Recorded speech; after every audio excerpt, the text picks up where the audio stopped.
Entonces, son varios los temas que vieron ahí. Ahorita les explicamos por qué son tantos temas. Cada tema es relativamente reducido, pero esta es la forma como uno puede armar el hilo conductor de lo que terminamos haciendo. Después verán por qué pues, cada punto queda como tan separado. A la larga, lo que uno busca es resultados con respecto a que pudieran tomarse como recomendaciones de política pública para enfrentar el tema COVID-19. Y la forma como se colaboró en este curso, pues fue justamente dividiéndolo en estos temas. Entonces, arranquemos un poquito por extender este preámbulo que ya arranqué. Este estudio es la entrega de ese taller que les estaba mencionando. Y el taller repasó todas las evaluaciones que estaban planeadas al comienzo del semestre. O sea, no hubo examen final, no hubo este otro taller, no hubo otro parcial, sino que una vez llegó la virtualidad, bueno, se terminó con lo que se estaba haciendo y se planteó que todo el curso se enfocara en hacer exclusivamente esto. La motivación, pues, es clara. El entorno plantea una posibilidad única de exponer lo que en el curso se pensaba exponer, pero de una forma bastante práctica. Entonces, el problema que vamos a presentar aquí, pues, tiene muchas características deseables. Es actual, mucho no puede ser más relevante desde un punto de vista global y desde un punto de vista esto va a ser del puñado de problemas que esta generación recuerde durante su carrera profesional. ¿Dónde estaba en el 2020 cuando nos encerraron? No, tal cosa. Además combina muchísimos matices prácticos y disciplinas en un mismo problema. Entonces todo el mundo se vuelve doctor y todo el mundo se vuelve policía y todo el mundo se vuelve, todo se vuelve un experto en todo. Y esa combinación pues es típica en problemas prácticos de empresas de cuantificación de riesgos. Y bueno, yo creo que también es una oportunidad para poder plasmar esa necesidad de diseñar y modelar formas de enfrentar estas complejidades de este problema real, pero mirándolo desde una tónica de la posibilidad de modelar esto matemáticamente y de apoyar además los procesos de toma de decisión. Entonces, el objetivo de este taller era llegar a recomendaciones con respecto a las estrategias de política pública que estuvieran relacionadas con la gestión del virus. Claro, hay un objetivo posterior o, digamos, subyacente que era como que diseñar, plantear esquemas de análisis que pudieran sugerir la creación de plataformas que sirvan como apoyo cuantitativo para que los gobernantes, pues, redundantemente, se apoyen en ellas para poder llegar a estas decisiones de política pública que son tan impactantes. O sea, si se hace una cosa u otra cosa, imagínense el impacto que eso tiene en el bienestar social, en la creación de empleos o destrucción de empleos, en que más gente o menos gente se muera. Hay demasiados hilos aquí y cada decisión es muy, muy impactante. Entonces, nosotros creemos yo creo personalmente que el apoyo cuantitativo cuando se están tomando esas decisiones es crucial, es necesario, es algo que debería estar presente todo el tiempo. Bueno, ayer tocaba subir notas en la universidad, entonces ayer fue la entrega final de este taller. Hay un informe final, todavía quedan unos retoques por hacer, la parte de referencias, es decir, toca revisar eso, pero hay un documento final que sacó la clase, digamos, un paper. Y también hay un programa que fue centralizado. Un programa, me refiero a un código para poder correr esto y que si uno quiere cambiar los parámetros o correr escenarios, pues eso quedó centralizado ahí. Muy bien. Y esto nos lleva entonces a lo que fue el esquema analítico. La idea es la siguiente, ¿y cómo fue el planteamiento del problema? El planteamiento matemático, y esto pues es obviamente sujeto a críticas y a cambios, modificaciones, bueno, a distintas formas de verlo, pero creemos que por lo menos el plantear una variable objetivo, el plantear unas restricciones, el plantear unas variables de control es como debería arrancar cualquier forma matemática de mirar este problema. Entonces, la forma como se planteó fue, vamos a maximizar el output económico sujeto a unas restricciones epidemiológicas, variando estrategias de política pública. Y por estrategias me refiero a temas que tienen que ver con cuarentena, uso de tapabocas, cuál va a ser la inversión en camas UCI, cómo vamos a hacer testeo y monitoreo. Obviamente aquí hay algunos puntos con los que yo voy a terminar mi intervención y le abro el micrófono a los integrantes del curso porque cada uno pues hay representante de cada grupo que hablará de lo que se hizo. Un tema muy complicado obviamente en estos modelos y sobre todo si uno comienza a meterle cosas económicas y no me imagino si uno comenzara a meterle cosas sociales, que sería un deseable aquí, cómo impacta esto el bienestar social, pero son los supuestos y la parametrización. Entonces la recomendación al curso fue buscar información en artículos noticiosos y académicos globales y locales. Entonces si uno ve un artículo de Financial Times que dice que en Corea entonces la tasa de no sé qué fue no sé cuánto, pues se buscó mucho esto para ayudarnos a parametrizar todo lo que estaba metido en el modelo. Claro, cuando fuera posible, lo que hicimos fue usar datos disponibles para calibrar estos modelos. Esto no siempre era posible y tan fácil, entonces Bueno, era una combinación de las dos. Se incrementó la sofisticación de esto metiendo la incertidumbre. Entonces, cuando yo pienso en una variable objetivo que es la economía o una variable epidemiológica que es el número de muertes que va a haber, pues, y más con el desconocimiento que hay de tantas cosas, esto no es determinístico ni cerquita. Entonces, se buscó la forma de implementar la naturaleza estocástica de todas estas variables vía simulaciones o vía distintos posibles estados del mundo futuro. Y esto obviamente tenía que extenderse a la función objetivo para, pues, para poder comparar ya no, bueno, aquí le fue bien, aquí le fue mal, sino aquí hay una distribución y aquí hay otra distribución, ¿cuál prefiere? Y finalmente el horizonte planteado en este estudio fue de 18 meses. Se llegó a 18 porque si hay una vacuna, pareciera que 18 meses es un término optimista para que salga esta vacuna. Uno comienza a ver una cantidad de cosas, pero bueno, mantenemos esto como entre 2 y 18 meses, se ha mencionado. Eso sí sale vacuna, ¿no? Porque es posible que en 4 años pues todavía estamos buscando una vacuna. Pero el surgimiento de una vacuna sería un game changer en cualquier planteamiento matemático de este análisis. Sería el verdadero game changer. De resto, esto por los siguientes meses seguirá siendo relevante mientras no se vislumbre esa vacuna. Entonces, este es el planteamiento, esto es lo que se va a resolver y los siguientes pasos les mostrará a ustedes cómo fue que se llegó a eso. Entonces, aquí vamos a ir saltando de un miembro de un grupo a otro miembro de otro grupo para contarles bien qué fue lo que se hizo. Y como les digo, esta es una presentación colaborativa, así que por ahora les doy el micrófono a Gabriela. Bueno, buenos días. Este proyecto se trabajó dividiendo todo el curso en 8 grupos. Cada grupo se enfocaba en distintas dimensiones.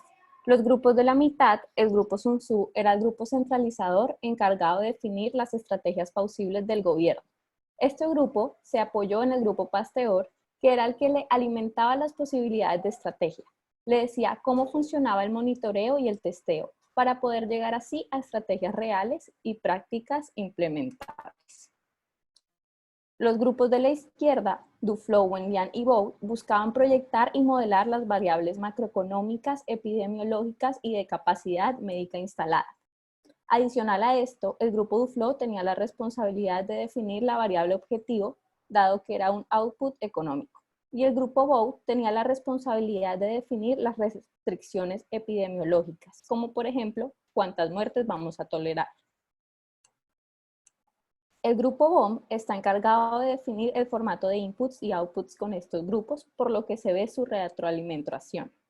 Estos grupos tenían una comunicación directa con el grupo Bachelier, el cual actuaba como de forma transversal. Era un facilitador del diseño de la naturaleza estocástica dentro de la proyección de estas variables. Dado la retroalimentación del grupo Bachelier, el grupo BOM entra de nuevo en acción, siendo el centralizador del output de estos grupos, en donde básicamente busca tomar todo lo que eran los códigos de cada uno de estos grupos y para cada estrategia encontrar cuál era el valor de esa función objetivo y el valor de la función de tolerancia. Y así filtrar y ver cuáles estrategias cumplían con esto. Seguido a esto, se entregaban los resultados al grupo von Karajan, el cual era el grupo director. Básicamente, coordinaba la relación entre todos estos grupos y compartía los resultados buscando una buena cooperación y comunicación.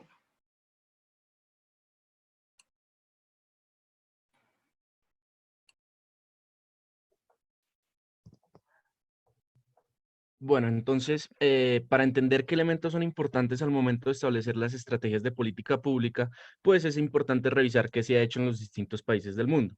De manera que lo primero es diferenciar que algunos países han tomado medidas de cuarentena más radicales que otros. Por ejemplo, en el inicio de la pandemia, Dinamarca decretó la cuarentena total y cierre de fronteras.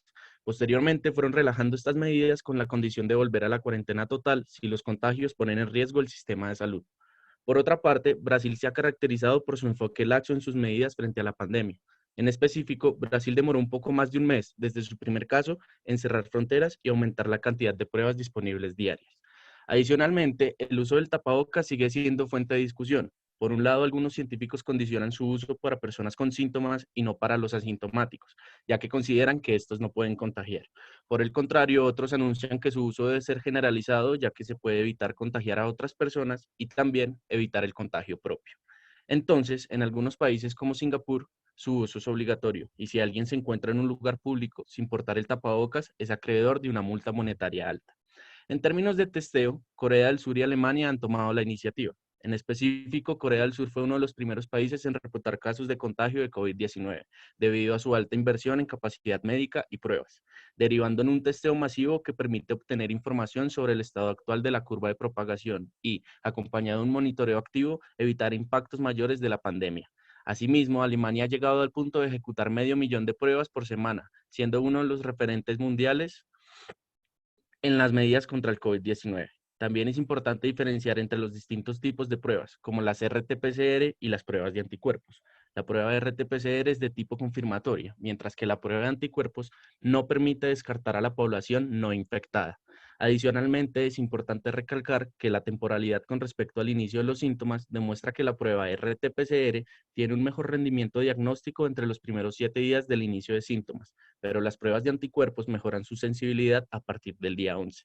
En este estudio se tomará en cuenta la prueba confirmatoria del laboratorio RT-PCR. Este tipo de pruebas tiene una alta sensibilidad de 80% y especificidad de 99%, de manera que son las indicadas por la OMS y OPS para realizar la confirmación diagnóstica de COVID-19. En términos de monitoreo, Corea del Sur y Taiwán han sido los más influyentes. En Corea del Sur, toda persona que ingresa al país debe descargar una aplicación del gobierno que rastrea su ubicación y se les pide que informan cualquier síntoma que tengan. Adicionalmente, tienen que permanecer en cuarentena durante al menos 2 semanas. Después de ese tiempo, la aplicación se desactiva. También se han puesto a prueba pulseras de rastreo. Sin embargo, no se llevaron a cabo por la violación a la privacidad. Si una persona da positivo, se les permite que describan sus movimientos recientes, ayudados por el rastreo GPS de su teléfono, los registros de cámaras de vigilancia y las transacciones con tarjetas bancarias. Taiwán, por su parte, ha tenido un monitoreo de la población basado en los sistemas de red Wi-Fi y el Bluetooth, permitiendo saber si la persona se encuentra o no en el lugar de residencia. Acá sigue Daniel y los dejo. Muchas gracias. Entonces, teniendo en cuenta lo que nos y las estrategias que se han implementado en diferentes países y lo que se ha realizado en pandemias anteriores, se plantearon 8 variables para definir una estrategia.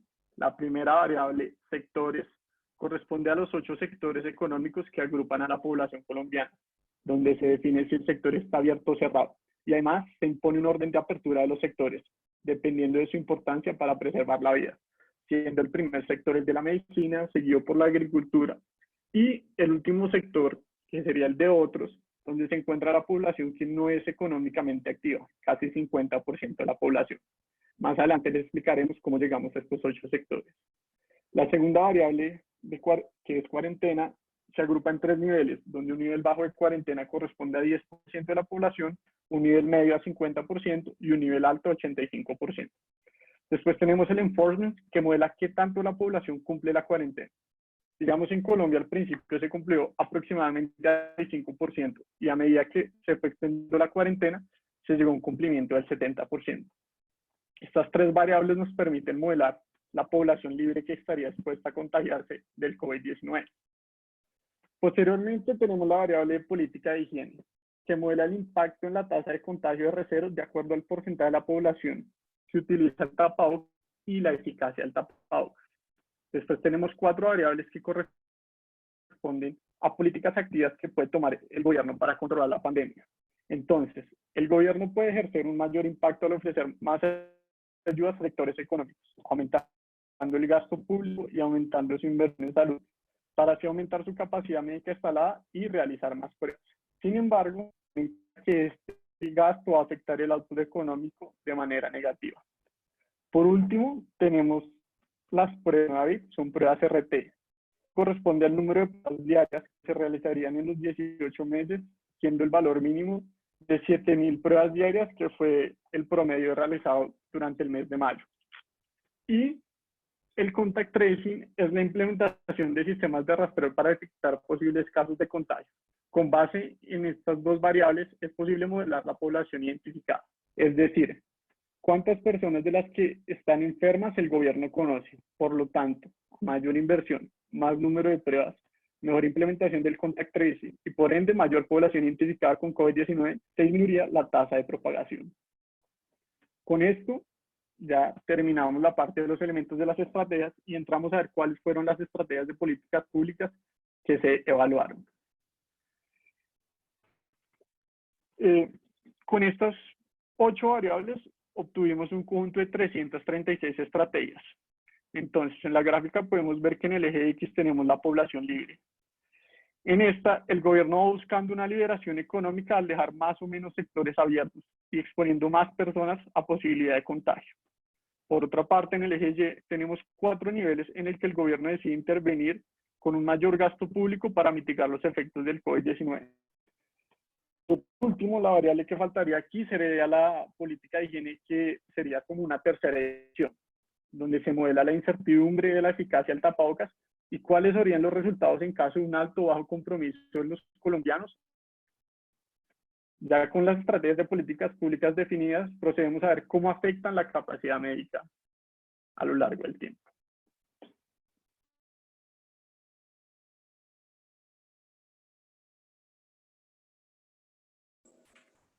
Bueno, entonces para modelar la capacidad médica, especialmente las unidades UCI disponibles, primero que todo buscamos la restricción que era necesaria para este modelo de cuántos muertos, cuántos muertos son aceptables bajo este panorama en Colombia.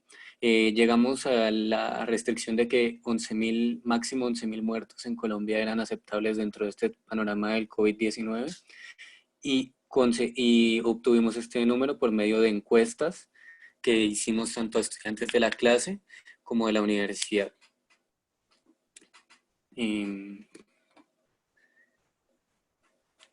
¿Cómo se sigue?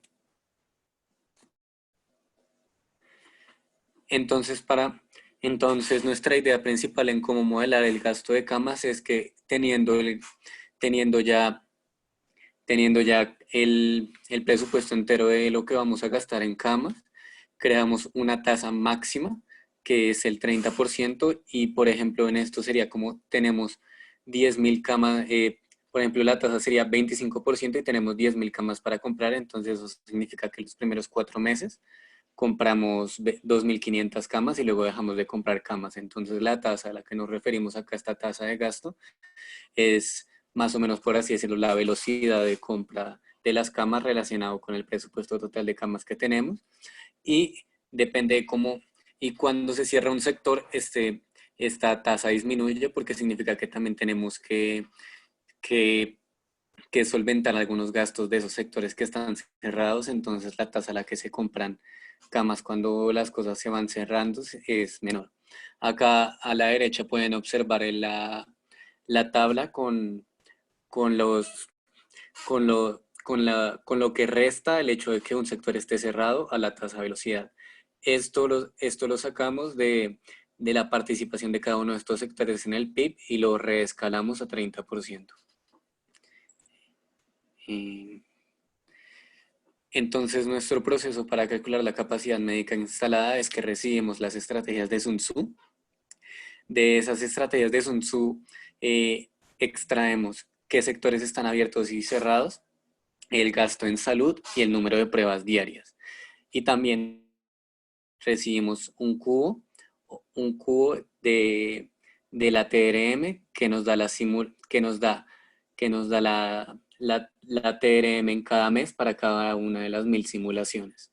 Entonces, el primer paso es calcular la tasa comparando con qué sectores están cerrados y restándoselo a 30%. También transformamos el precio de las camas UCI de dólares a pesos, porque normalmente los contratos para comprarlas se hacen en dólares. Entonces pasamos ese precio en dólares a pesos usando las TLMs y las simulaciones de las TLMs que ya recibimos de Bachelier. Y también le restamos al gasto total en salud el gasto en pruebas diarias durante todo el año para tener un gasto, por así decirlo, libre, ya que esas pruebas están dadas. Y ese gasto libre que queda, el 35% estimamos que va a ser el dedicado a comprar e instalar unidades UCI. Luego, por medio de la tasa de velocidad que calculamos ya con cuántos sectores están cerrados y restándole sus participaciones, calculamos cuántas camas UCI, cuántas unidades UCI se compran cada mes. Entonces, después de calcular cuántas se compran cada mes, y normalmente nuestras simulaciones nos dio que más o menos en los primeros meses se compran casi todas las camas, por la misma razón de que esto es una pandemia. Entonces el gobierno se va a intentar impulsar para comprar las camas lo más rápido posible, y ya después en los últimos meses posiblemente no compren porque ya se llegó al límite, porque además ellos están trabajando con objetivos de camas UCI. Y al final tenemos una última función que simplemente se le da el número inicial de camas UCI con las que empezamos. Más o menos en Colombia al inicio de este mes estábamos aproximadamente en 6.000, y se le va agregando el número de camas que se compran cada mes, para así tener el acumulado mensual en cada mes de las unidades UCI disponibles en Colombia.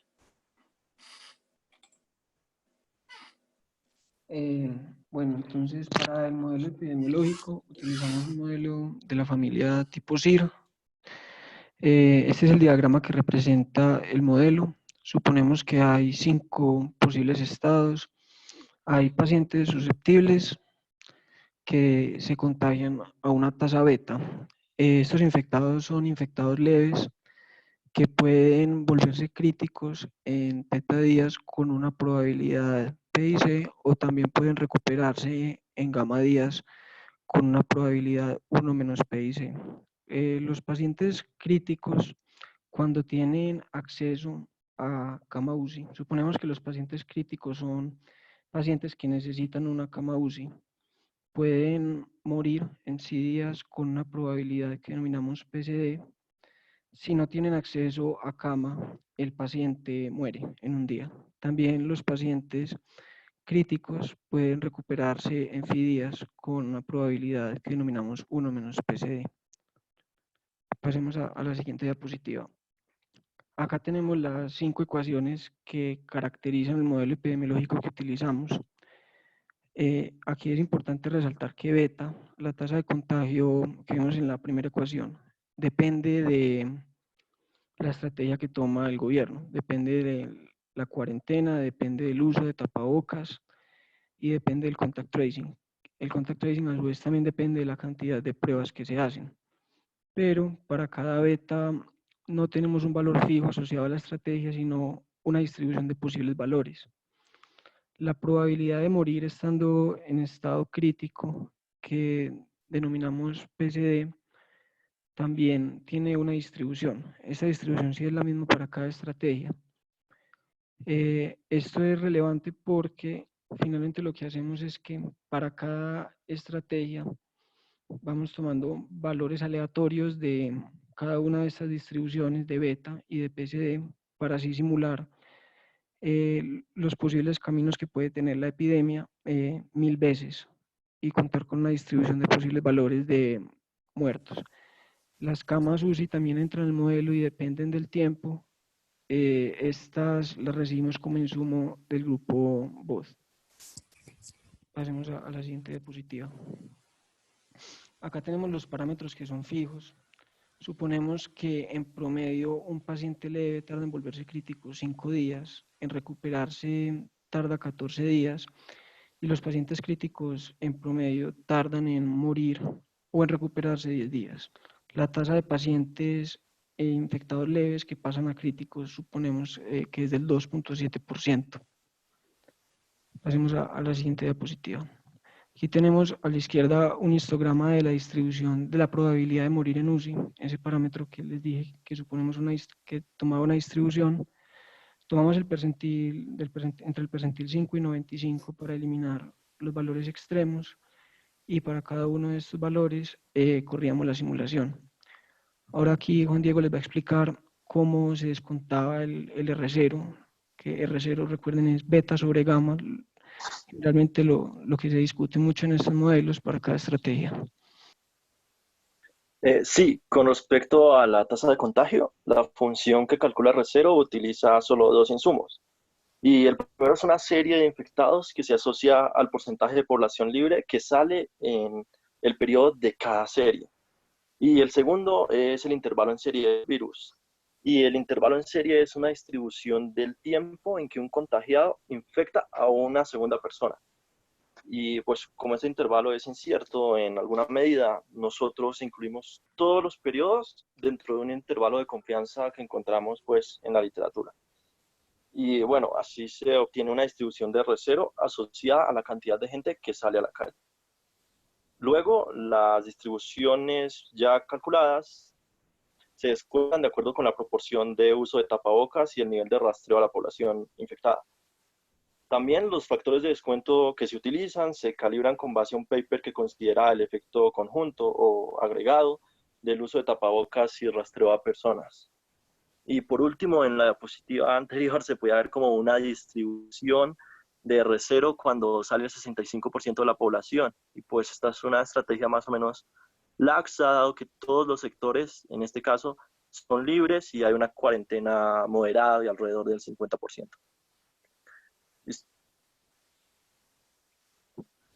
Ok, entonces, como mencionamos anteriormente, nosotros quisimos plantear el problema de la siguiente manera. El problema como tal va a ser cómo se puede disminuir el impacto económico negativo en las decisiones que tome el gobierno sin superar cierto nivel de tolerancia que hablamos en la sección 5, pues en temas de salud. Pero entonces surge el tema en, bueno, cómo vamos a representar este efecto económico pues, en la economía colombiana.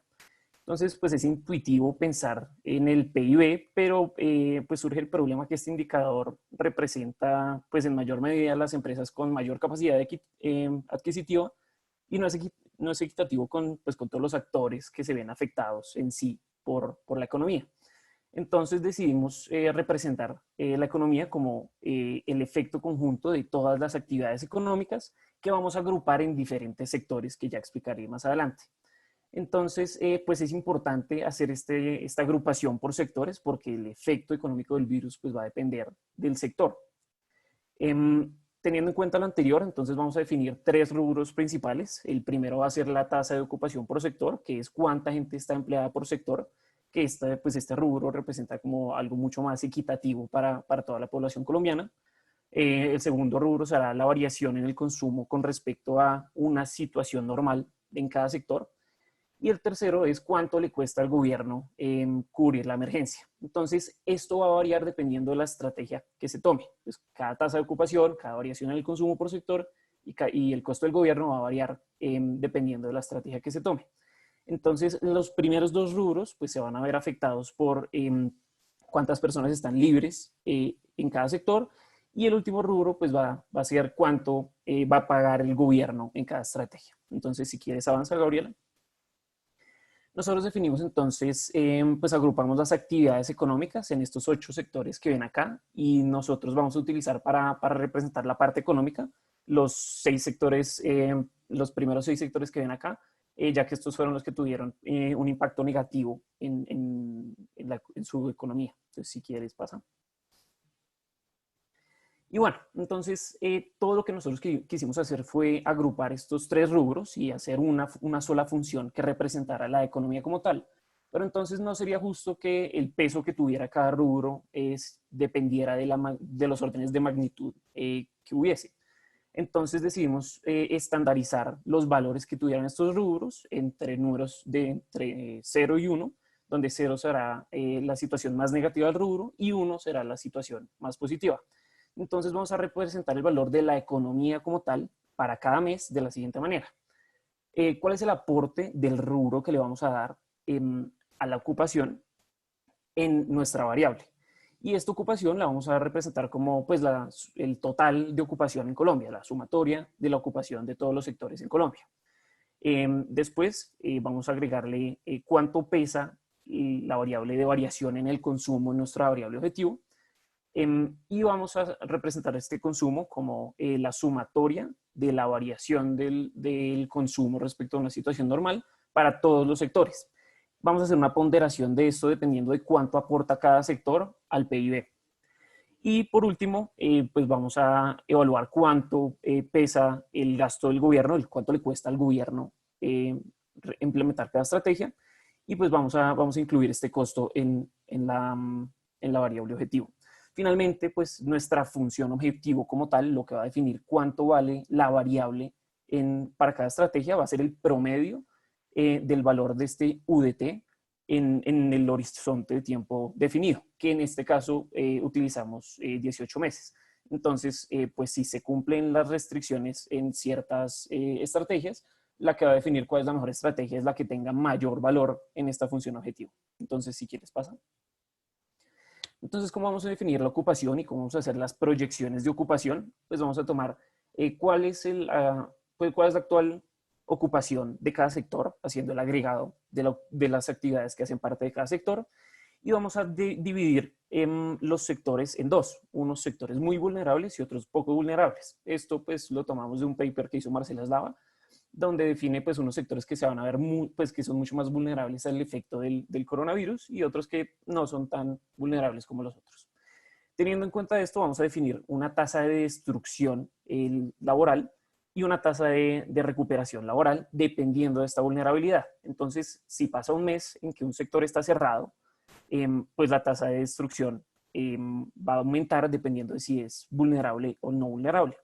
Y si el sector ya no está cerrado, sino que está abierto, se va a, por así decirlo, activar esa tasa de recuperación y va a recuperar pues, la ocupación del sector. Este componente, esta tasa de destrucción y esta tasa de recuperación va a ser un componente estocástico que vamos a simular también. Entonces, si quieres, sigue. Por el lado del consumo, nosotros vamos a hacer la proyección de cómo se va a comportar el consumo mes a mes de la siguiente manera.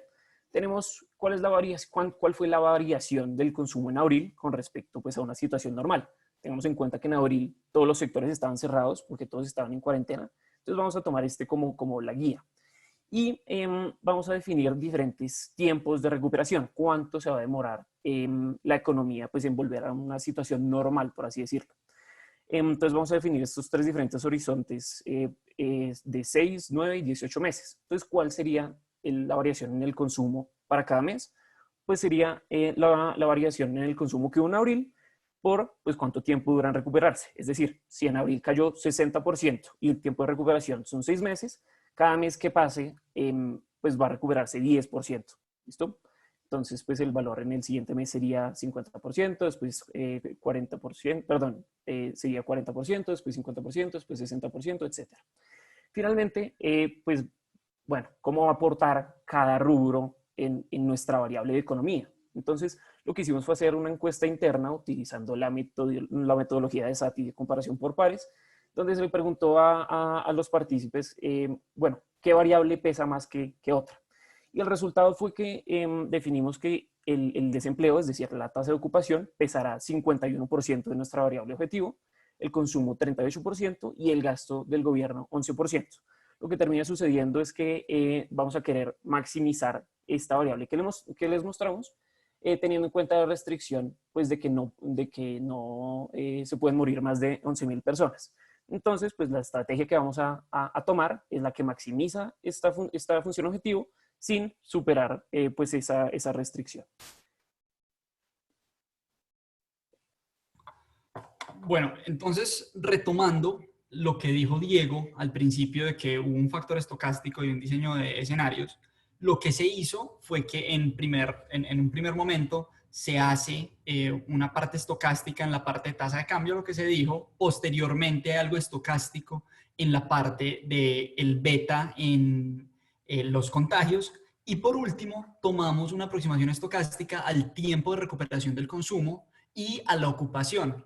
Entonces consideramos que hay diferentes escenarios porque no es claro en este momento cuál es el tiempo de recuperación de los sectores, ni cuál es la ocupación que se va a perder de cuenta de este choque de cerrar los sectores. Entonces tomamos unos escenarios iniciales que se obtuvieron de un informe de Desarrollo y ellos definen como tres extremos. Uno es un escenario probable, un escenario optimista y un escenario pesimista. Y posteriormente lo que nosotros hicimos fue entonces ajustar una distribución triangular a cada uno de estos escenarios. Entonces las aristas del triángulo de distribución triangular serían el escenario optimista, pesimista y el otro.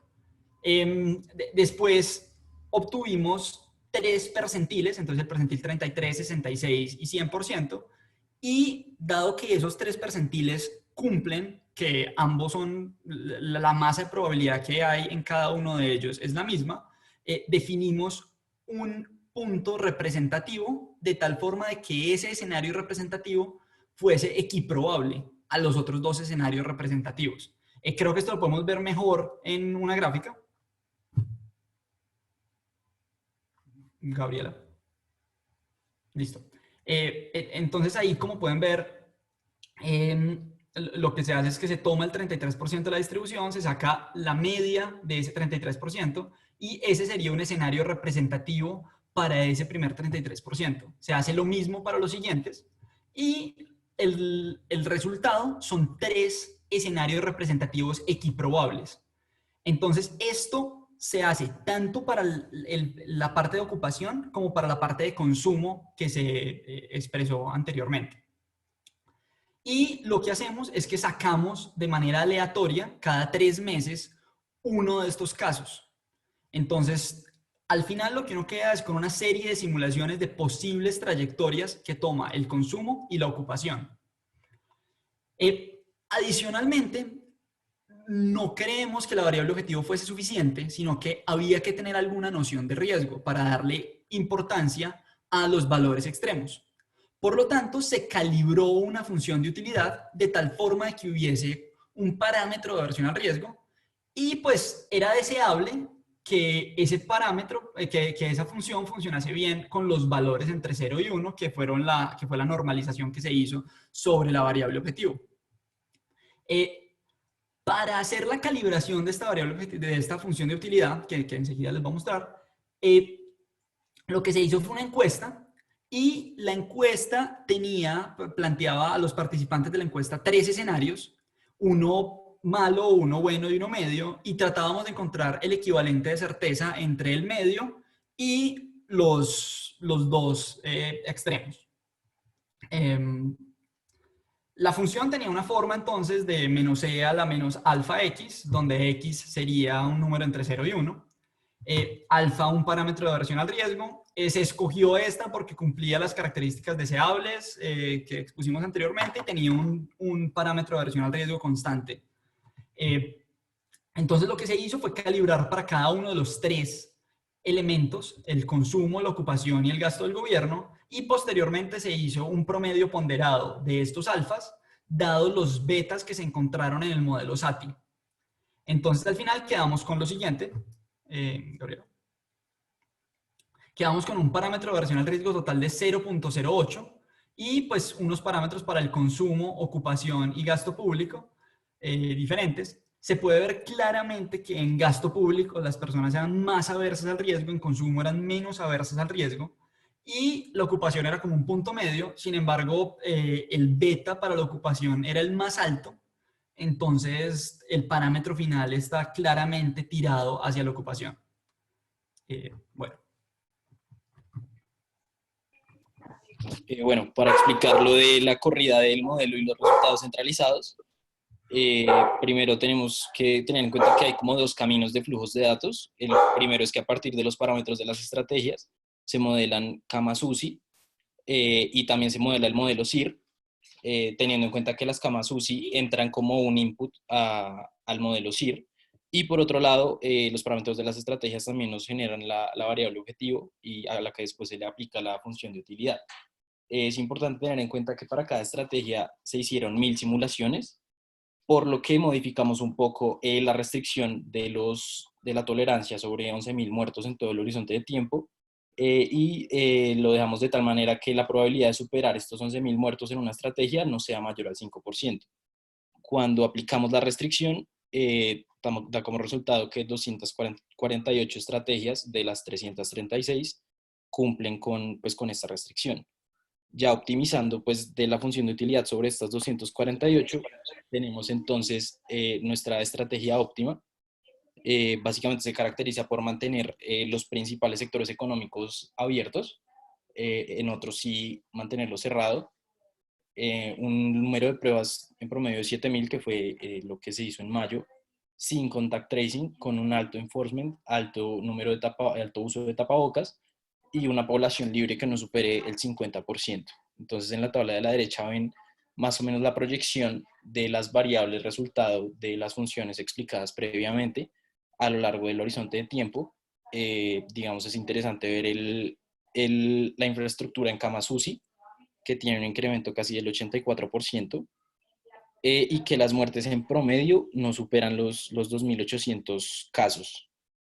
Pero entonces, para comparar esta estrategia óptima con otras estrategias, pues que también, las siguientes estrategias que maximizan nuestra función de utilidad, podemos ver que todas, pues la mayoría, mantienen los mismos sectores económicos abiertos, excepto la columna 4 y 5, que también abre el sector de otros, pero que hay una gran variación en el número de muertos.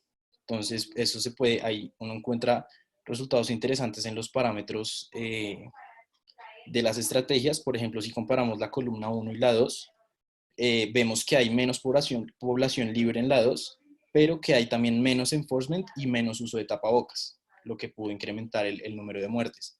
Por ejemplo, en la columna 3 y 4, si se sigue cumpliendo que entre mayor población libre, va a haber un mayor número de muertes, y ya, digamos, comparando la columna 4 y 5, se ve el efecto probable que puede tener un mayor o un menor uso de tapabocas.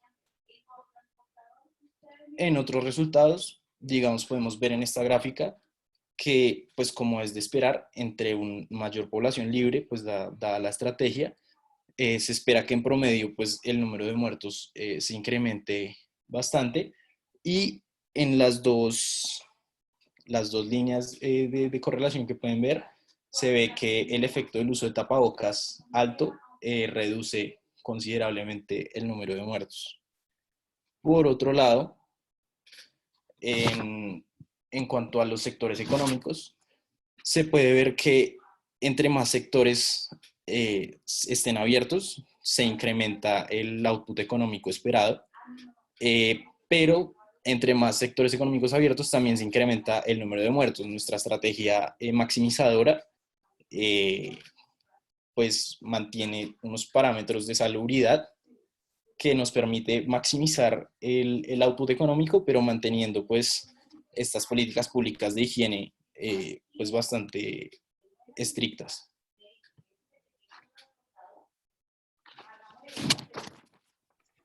Listo. Muchas gracias a todos los presentadores y pues obviamente todo el curso por este trabajo. Cierro un par de minutos, creo que nos tomamos unos 5 minutos más de lo que nos habían dado. Pero cierro, bueno, antes de hablar de esto, quiero resaltar, este trabajo fue hecho como, pues, es un taller de este curso de cuantificación de riesgos, fue realizado en su totalidad en 6 semanas.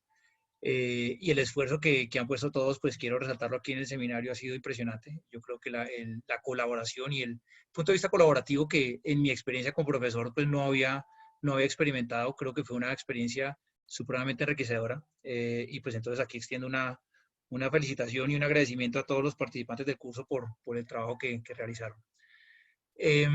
Y pues ya para terminar, algunas consideraciones que yo creo que vale la pena tener aquí. Una es, pues desde un punto de vista personal, y yo creo que desde un punto de vista también de la experiencia de lo que puede ser la forma de tomar decisiones, lo que se muestra aquí, más que llegar a un resultado específico, aunque puede considerarse así, es el proceso. Y hay 3 puntos que son esquemáticos, que son bien importantes.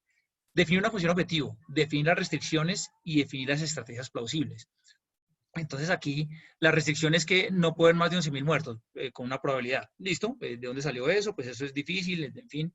La función objetivo, bueno, puedo meterle variables económicas, de salud, de sociales. Esto es lo que debería estar tomando el tiempo de los tomadores de decisión de política pública para poder llegar a decisiones que por lo menos estén respaldadas en un análisis que sea consistente con, pues no solo entre sí, sino con todo el entorno. Y poder llegar a decir, bueno, cuáles son las estrategias plausibles para poder resolver este problema matemático. Entonces, el curso mismo y los grupos mismos definieron cuál era la función objetivo, cuál era la restricción. Esos 11.000 muertos pues salió de una encuesta. Personalmente, yo siempre sigo pensando, 11.000 muertos pues y relativamente suena poco como para tenerlo como un número de tolerancia, pero me parece maravillosa la forma como se llegó a un número que diga, bueno, no vamos a considerar alternativas que superen ese número. Bien, eso es como surge este proceso científico. Entonces, mucho más conceptualmente, yo creo que muchas decisiones de política pública pueden enmarcarse dentro de este proceso, función objetivo, restricciones y variables de control. Y sería deseable que en esos casos pues se siguiera un paso así No necesariamente para que esto diga cuál es el resultado final, pero por lo menos para que sí enriquezca lo que es la discusión interna. Y bueno, terminar pues, diciendo que obviamente este trabajo, pues dentro de lo que se alcanzó a avanzar en esas 6 semanas, también puede aguantar evoluciones en distintas direcciones y sofisticaciones, como por ejemplo incluir elementos sociales en la variable objetivo. Yo siempre me pregunto, ¿cómo es el impacto de la educación de los niños? Pues los que están en los colegios y pueden tener internet para estar en las clases, de pronto se ha afectado por un tanto, pero los que no, ¿cómo impacta ese retraso en esa seguidilla de educación, por ejemplo? ¿Y cómo involucrar esto aquí? Pues complicadísimo, pero de pronto tocaría pensarlo. Profundizar en el uso de datos locales y globales para calibrar los parámetros, clarísimo, pues ahí hay muchísimos parámetros que están involucrados en este modelo. Sofisticar el modelo epidemiológico en línea con estudios recientes. Por ejemplo, vi hace poco uno que permitía proyectar por región y considerar los movimientos de una región a la otra para sofisticar la forma en que donde hubiera un centro pues muy alto en contagios y otro bajo, pues si hay comunicación entre los dos, pues se va a llegar de un lado al otro. Y pues obviamente también profundizar en el desarrollo de modelos fundamentales de la proyección de variables económicas. Y finalizo en última, lo que esto está diciendo, de pronto sí sigue cierta intuición, pero es bueno conocer lo que el modelo indica respecto a las combinaciones, que uso de tapabocas parece que, según este modelo por lo menos, es bastante impactante con respecto a la reducción en contagios, o puede ser bastante impactante. Y lo que sugeriría el modelo es que no toca cerrar tanto si se está tomando ese tipo de prevención. Parece que el enforcement, de que la gente cumpla las restricciones, igual también tiene su pedazo de importancia. Y estas discusiones, pues yo creo que ya es lo que es la parte entretenida del uso de los modelos. Pero bueno, me callo aquí, yo creo que ya nos tomamos bastantes minutos, ahorita viene Juan David, y no sé, Paula, si tenemos un minuto para preguntas o si seguimos derecho con Juan David. Ahí hay una pregunta, Diego. Están preguntando si vamos a subir esto a GitHub. Esa pregunta está fácil. Sí, tenemos que conversar esto con el curso, pero inicialmente un objetivo que se tenía era que esto se montara en el repositorio que ha montado la Sociedad Colombiana de Matemáticas, en donde la idea es que se están recibiendo ahí este tipo de iniciativas, y eso se había planteado. Ahora, obviamente con el acelere de terminar lo que tocaba terminar, pues eso ha quedado un poquito por ahí en remojo, pero mi idea, mi intención, y pues aquí ya depende de que los estudiantes que ya dejen de ser estudiantes y comiencen a ser colaboradores de un paper, porque pues ya se acabó el curso y ya subí las notas, pues estén dispuestos a meterle un poquito más de esfuerzo para este tipo de cuestiones, como hacer el código pues que se puede utilizar por todo el mundo, socializarlo. Entonces, la idea es sí. Y el modelo epidemiológico, pues me le adelanto aquí a Camilo, que fue quien presentó esto, pero el modelo es básicamente el base que se ha utilizado por todas partes, que es el CIR. Básicamente uno arranca con un número de susceptibles, ve cuántos se infectan y ve esos cuántos se recuperan y cuántos se mueren. Hay un par de capas adicionales, porque aquí se consideraron enfermos críticos, muy relevante para la consideración de camas UCI. Entonces un enfermo crítico que llegue a cama UCI tiene una probabilidad de no morirse, y uno que no tenga cama UCI pues tiene otra probabilidad bastante peor de no morirse. Entonces fue una sofisticación de ese modelo base, digamos, pero pues he visto modelos que tienen 20 capas y una cantidad de sofisticaciones hacia donde uno podría echar esto. Pero no sé si esa es la pregunta. Creo que la pregunta es sobre el modelo relacionado de regiones y demás. Ah, ese es un presentador brasileño, de pronto Álvaro se recuerda su nombre, se me olvidó, él presentó en un seminario que hubo de la Sociedad Colombiana de Matemáticas, en donde básicamente tomaba regiones aledañas a Sao Paulo y creo que a Río, y los consideraba como unos átomos, y dentro de esos átomos pues hay una evolución de la pandemia, etcétera, pero de un átomo al otro, la pandemia solo se comunica vía los vasos comunicantes son el transporte que haya entre un lado y otro. Entonces, al incorporar esto, pues involucra la dinámica y pues cada región entonces se comportaba distinto y cada región podría tener estrategias distintas, que es lo que uno sospecharía. No me acuerdo cómo es el modelo, eso lo podemos colgar después cuando lo averigüe. No sé si Álvaro está por ahí presente, pero ese fue un presentador de Brasil. Pero bueno, quedamos debiendo eso. Listo.